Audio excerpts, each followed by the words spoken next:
All right. Welcome to another edition of Buc What You Heard. My name is Gene. You can reach me at Super Heavyweight. And tonight, to me, is a special show. I've got some very special guests on.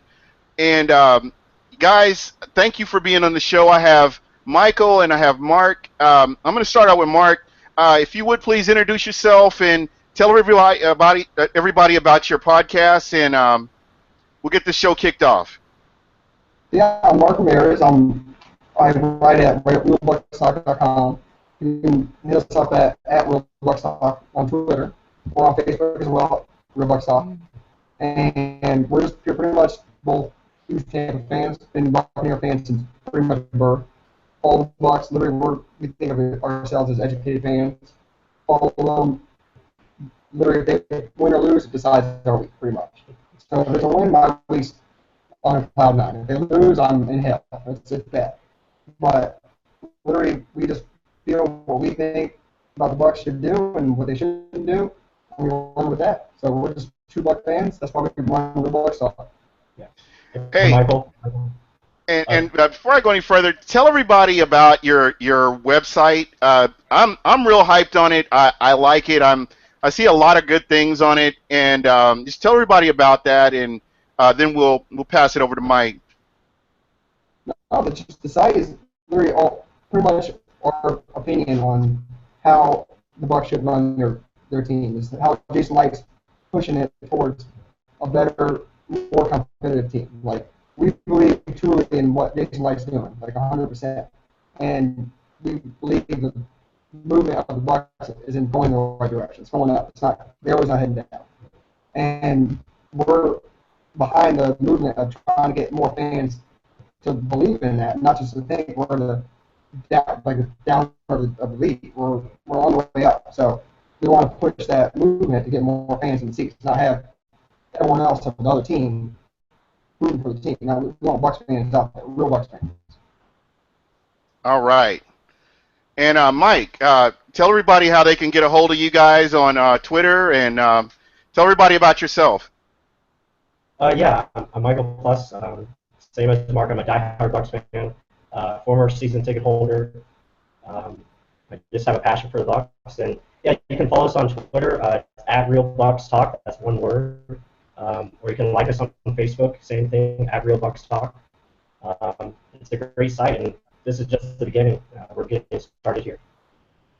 And you know what, fellas? I think as the Tampa Bay Buccaneers start winning games, I really do believe that you're going to get more fans. And, you know, winning covers a multitude of sins, and I really do believe that you guys keep putting out the information that you're putting out, and, you know, the Buccaneer fans are going to come. I promise you. New fans, fans that were on other teams that decide, hey, you know, the Bucks are winning, and they're going to jump on board. And now the most electrifying sportscaster in the Tampa Bay area. He needs no introduction, but I'm going to give him one anyway. Your guy, Peter Blake. Hey, how you guys doing? How are you? Make sure you tune in to the Sports Web on Saturday afternoons on WTAN, 1340 AM. Bring your passion, bring your excitement, just don't bring any nonsense. This week, a one-year anniversary show from 4 to 6, 2 hours. It's a fan show. If you're listening online, tantalk1340.com. I'm your host, Peter Blake, giving you something to think about. Hey, and if you are a wrestling fan, you get your own walk-up music. If you call in, you get to pick any theme. You can call into this show, and you get your own walk-up music, believe it or not. Exactly. That's what it's all about. I mean, we treat the fan as if they are a star on our show. Unlike other sports talk shows, we care about what the fan thinks. So, fellas, you know, this has been a crazy week. I mean, we start out with the Cleveland Browns giving up their pick at number 2 to the Philadelphia Eagles. The week before, we saw where the Rams have moved up to the number 1 pick. So, I mean, it's just crazy. Everybody that had their draft board 2 weeks ago, you can pretty much tear it up and say, hey, we need to reevaluate things. So, what I want to do is start out with you guys. What do you think that these moves have done for the Bucks? Do you think this has helped them or possibly hurt them with the draft? I'll shoot first. I think it's funny what they're doing. Actually, everyone's trying to fight and claw for a quarterback, which I don't believe any of these are anywhere near Winston Mariota. Like we're comparing like apples. I don't know. They're just not nowhere near as good as Winston Mariota in my opinion. But let them go reaching for a quarterback. I'll take all the other guys that slide back down. Let them come down to 9. If Bosa falls to 9, I'll be happy all day. Take him, run with it. So if there's a chance he falls, anyone else falls, I hope Axel Lynch gets up there too. I hope he goes to top 8. I hope the Browns look at him. But I'm happy for that. I'm smiling as a Buccaneer fan right now. Winston's leading us more, just luxury of having a stable quarterback. I'll take it. Now that's an interesting question for me. You know, I've asked a lot of people, and you know, anybody can chime in on this. With what Tennessee has done and what Cleveland has done, do you believe that they've benefited from this, or do you feel like maybe the Rams or possibly the Eagles have benefited from this the trade switch? It depends. You know, it depends on what this team decides to do. I mean, Cleveland, they've had multitude of picks before, but have they made the right selections? You know, the Titans, they have a lot of holes, but can they get players to come in there right away and help that quarterback out? And then you look on the other side, beauty is in the eye of the beholder. If the Rams trade up and Jared Goff makes them a playoff team, then you would say it's a good deal. You know, a couple of years ago, the Redskins made that deal with RG3. Doesn't look so great now. Looks great for the Rams. The Philadelphia Eagles, are they taking a chance here because they have Chase Daniel and they have Sam Bradford in the fold? Yes, but Doug Peterson, who's the new coach of this team, feels like Carson Wentz is his guy. He feels like he's a franchise quarterback. If he turns out, then yeah, it's a good trade. If not, then disaster looms because basically Philadelphia and the Los Angeles Rams, which it's still hard to say, mortgaged a lot of their future for one player. So it's kind of crazy at this point. And guys, you want to chime in? Yeah, I'll just say that I think the Titans, I mean, they came away looking like rock stars. They already have Mariota. Now they have 6 picks on the first 2 days. I mean, and they need depth and they need more talent to the roster. I think they can definitely attack the second and third rounds. You know, that's where the money rounds are in this draft. And Yeah. I think they get a lot of talent that way, especially with John Robinson. Yeah. You know, I think Robinson's done an excellent job getting DeMarco Murray, number 1. And if he could shore up that offensive line and get some protection for Mariota, and I guess for me, I hadn't been a big Mariota fan, but I've kind of gone back and watched some of the game film, and I think that if he could stay healthy, he can definitely be productive for the Tennessee Titans. I am a Jameis Winston guy. I am definitely a Jameis Winston guy, so to me, I think we made out in the draft as opposed to the Tennessee Titans. So with that being said, you know, I'm not going to take anything away from Marcus Mariota with the simple fact that he has been injured throughout the season, but you look at his offensive line and, you know, you kind of expected that to happen. So with that being said, I think if they can shore up that offensive line, maybe get a wide receiver or 2, you know, I think that, you know, this team will be competitive. Yeah, that's why I hope John Robinson calls Jason Knight up at number 9. If Stanley's still there, look to shore up the left side of your line. I want to see that trade partner being that bad right there. It works both ways. Yeah, absolutely. Now, here's an interesting scenario, and not to take away from Joey Bosa looks more and more like he may fall down to number 9 with people drafting for need as opposed to drafting for best player on the board. When I look from 1 to 10, I see a lot of teams with a lot of glaring holes in their team, and there are just positions that I see you have to draft for need as opposed to drafting for the best player on the board. And I think with that being said, I think there are a lot of talented players, and it's going to be interesting to see who falls down to number 9. Me personally, I think that, you know, Joey Bosa's there. I've heard Shaq Lawson's name thrown around.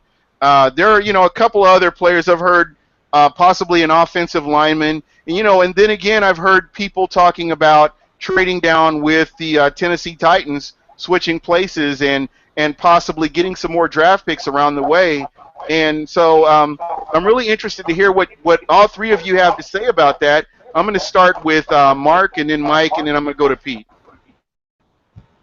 Yeah, okay, so if they say at number 9, if Bosa's there, I say take him. It's an easy runaway pick. If he's not there, say Dallas takes him, Jacksonville takes him. I say the best available for myself, this is my opinion, Shaq Lawson. I've loved Shaq Lawson for a long time. He's not James Adams. He's not Daquan Bowers. He's a full other animal. He's passionate about football. He's on and off the field. He's all about it. And I think that's a Jason-like guy. He loves football players. He loves guys that are passionate about the game. That's Shaq Lawson, in my honest opinion. But I'm also really highly, a lot of people aren't, on Robert Kimbichi. If we trade down to the Titans and he's available at 15th, I run with that. He's literally the most elite prospect at the defensive tackle position in this draft. Buckner may have size, he doesn't have elite athleticism. No, he's really big, has big hands. Okay, cool. We have, what's his name? What's the big guy we have? Golston. He's big, so he's straight faster than Buckner. I believe just he's the same thing, but Buckner's a whole other angle, I believe. But I think Lawson's the way to go at 9. Bosa, if he's there, if you trade down, get Kamichi. So with you're talking about Shaq Lawson. I've been watching him. I watched him in the combine, and I was really impressed with him. I know that you haven't heard a lot of press on him, but the tape doesn't lie. And one thing that Jason Light touched on, he said most of the busts that came out of the draft is from the neck up, and they had the physical tools. They're able to do it, but are they willing to go in and hone their craft? History shows that the guys that really want to do it and they really are passionate about it, they make it happen. The other guys from the neck up, they just can't. You can't make it work. Yeah, and Mike, I'm sorry, I didn't mean to cut you off, but I just wanted to throw that out there. Oh yeah, that's all good. Yeah, I'm going to go in a complete opposite direction. I think we should trade down if we can. I'm in the boat of getting more picks. This draft is really strong in the second and third rounds. You can get a lot of good players in those rounds. If we can get an extra second, third, I'm all for it. If we can't trade down and we have to stay at 9, then I say we go offense again. And I know I sound crazy, but I love Corey Coleman. I think that guy is a beast. He can bring speed to this offense. And I've been saying it pretty much all offseason. You build your strengths to hide your weaknesses. And our strength right now, this team, is offense. And if you can get a guy that can stretch the field, you pair him up with Mike Evans and Vincent Jackson, you protect this franchise, and that's James Winston. So I would go with Corey Coleman. Okay, cool. And Pete, let's get your perspective on this. I know who you like. I already know, and I just want let's hear it, man. No, I mean, if Joey Bosa is there at 9, you would be crazy not to take him, and there's certainly a possibility because you look at the Dallas Cowboys there at number 4. Who are they going to take? Ezekiel Elliott, Jalen Ramsey? Because I truly believe that the San Diego Chargers will take Laramie Tunsil. And right now, you look at the front of the draft, the 2 quarterbacks are probably going to go 1 and 2. What's San Diego going to do? Probably most likely draft an offensive tackle. If Dallas drafts Ezekiel Elliott, then you would have to think Jalen Ramsey goes number 5. Then it gets kind of interesting.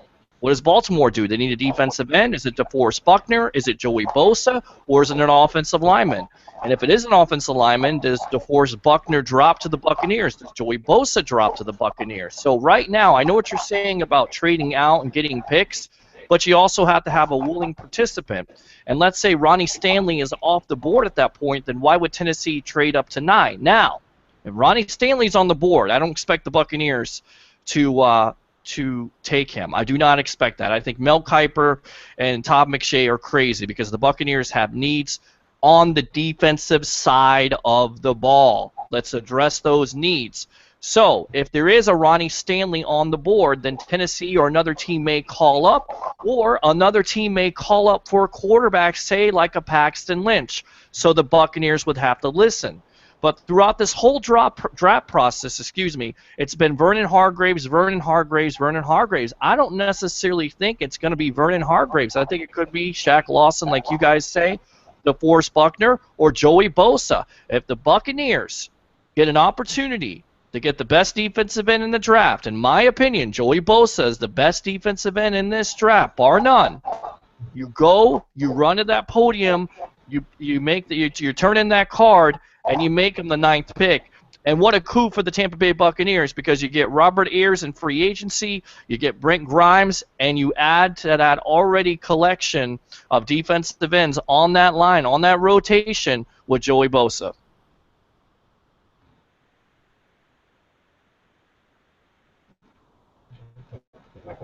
So, and again, yeah, I'm not hearing something here. I think it's Michael now. Oh, I'm running with you. Like, I fully agree with that. Bosa, hands down to me, he's got the athleticism, he's got the length, he's got the size, he's got the power, he's got it all, in my opinion. If he's there at 9, there's no point not to take him.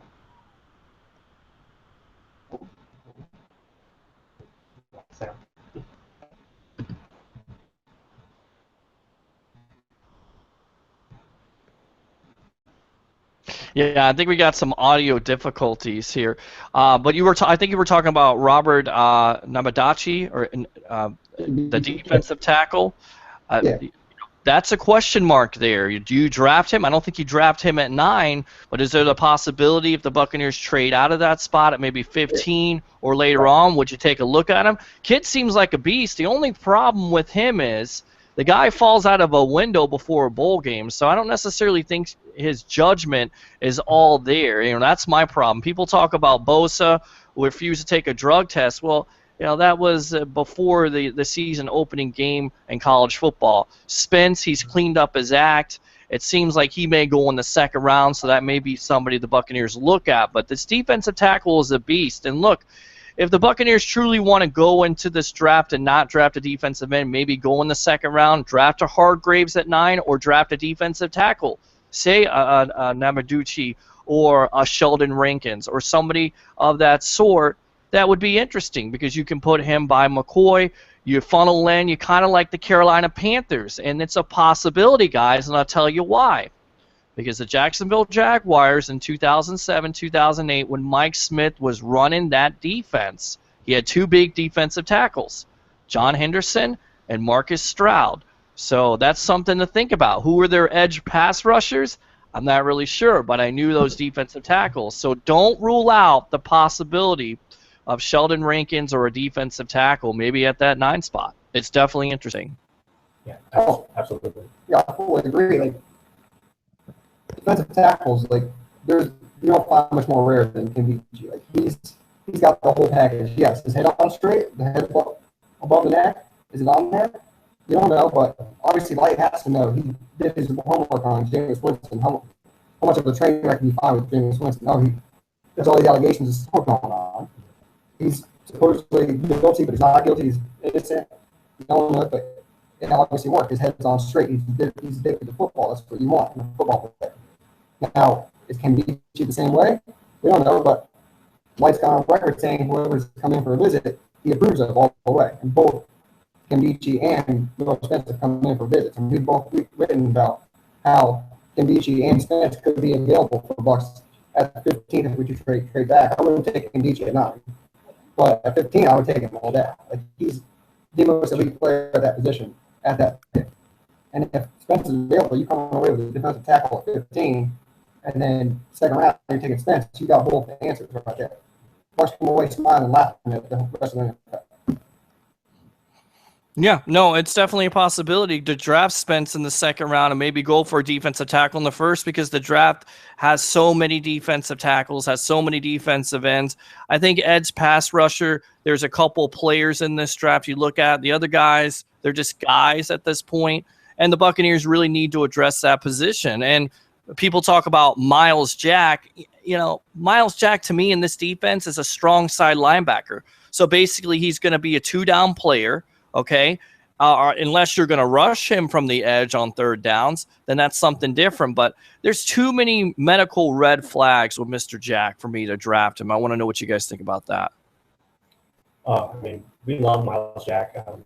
I wrote an article just recently. I feel we can you can play him all 3 downs.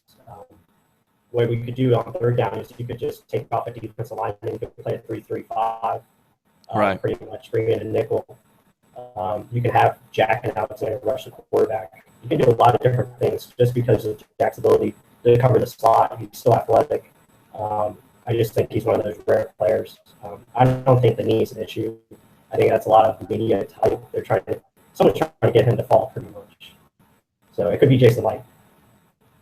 Yeah, no, and throughout the mock draft process, you saw Miles Jack going to Jacksonville. Now it seems like he's kind of slipping down, possibly to Cleveland at 8. I think that's where he might go, unless the Jaguars want a player like Jack and they want to pass on Ramsey. But guys, is there really a possibility here? You think? From my mock draft, I don't think so. But is there a possibility that Jalen Ramsey could be there at, say, 7, and maybe the Buccaneers would entertain an opportunity to trade up? And think about this a couple years ago when the Dallas Cowboys thought of how high Morris Claiborne was, and I believe they traded with Jacksonville and gave up a 4th, and the Buccaneers traded down.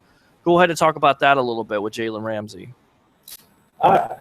Honestly, I don't think it's possible. I mean, it's possible, but I don't think he gets past 4. I think he goes either 3 to San Diego or 4 to the Cowboys. I don't see him going that far. He's the best player in the draft. Yeah, I fully agree with him. Yeah, Ramsey's the most passionate defensive player in this draft. Thorson maybe the best end, but Ramsey has all the athleticism. He plays quarterback and safety. He's versatile. He's a passionate leader in the back end. There's no chance he can fall past 4, in my opinion. He's just that good. And yeah, no. You're in off-season, so he's going up. Yeah, no, I mean, I hear a lot of stuff this week about Jalen Ramsey not going to 3 where I thought he was originally going to go. And now there's a possibility he gets past 4, the Dallas Cowboys. Because, again, I think the Dallas Cowboys draft Ezekiel Elliott. I think they want to win now. And some pundits think that Ezekiel Elliott is the best player in this draft, not Jalen Ramsey. So, and it would be interesting because you would see a running back once again go in the first round. Of course, last year you had Gurley and you had Melvin Gordon. Now it seems like it's kind of coming back now. It's a trend where running backs are going in the first round. But going back to this Buccaneer process at number 9, and there is an opportunity to trade out and see you get a couple picks. Do you address wide receiver? Is it Corey Coleman come up in this conversation? Is it a Josh Doxson to maybe take the pressure off of Vincent Jackson and Lewis Murphy because you really don't know what to